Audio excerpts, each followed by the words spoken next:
you ever feel your English is correct but not natural, you might learn to say, "How are you?" and respond, "I'm fine." But in real conversation, native speakers use often different phrases.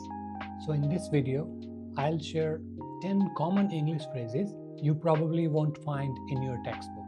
These expressions will help you sound more natural, fluent, and confident. Let's start with a very useful workplace phrase. So instead of saying, "I am very busy," you can say, "I am swamped."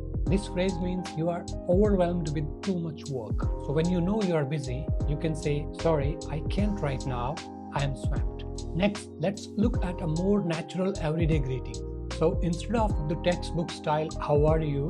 a more friendly greeting is, "How's it going?" And if someone asks you this, you can reply with "pretty good" or "not bad" and "can't complain." Number 3, let's learn a phrase for a moment when you don't know something. This happens a lot, right? Like we do not know so many things. For example, rather than saying "I do not know," you can say "beats me." For example, someone asks, "What time does the store close?" and you don't know the answer. You say "beats me." This means, "I'm sorry, I don't know."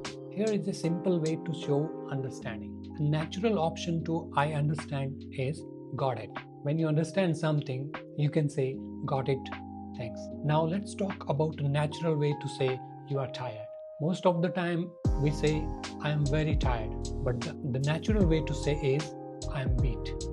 For example, you can say "I'm not going out tonight, I'm beat." Here is a modern way to begin a discussion or a task. So instead of saying "let's begin," you say "all right, let's dive in." For example, you can say "we have a lot to discuss, let's dive in." Before we continue, if you are finding this lesson helpful, please subscribe. It really supports the channel and you won't miss upcoming videos. Now let's move to a polite way of asking for help. So instead of saying "can you help me," the natural option is "could you give me a hand? Could you give me a hand with this?" Here is a friendly phrase to show agreement. When you agree with someone's point or idea, rather than saying "that's a good idea," you can say "sounds like a plan."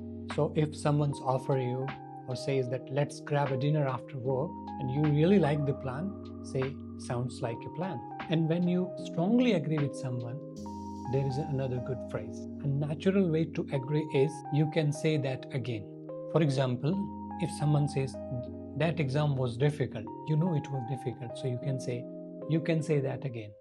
And finally, here is a phrase to add balance to a conversation. Use "to be fair" to introduce context or a counterpoint. For example, "to be fair, the traffic was terrible this morning." So there you have 10 phrases that will help you sound less like a textbook and more like a natural speaker. Using expressions from "I am swamped" to "that sounds like a plan" will make your English more fluent and authentic. Your homework: use one of today's phrases in the comments below. Thanks for watching.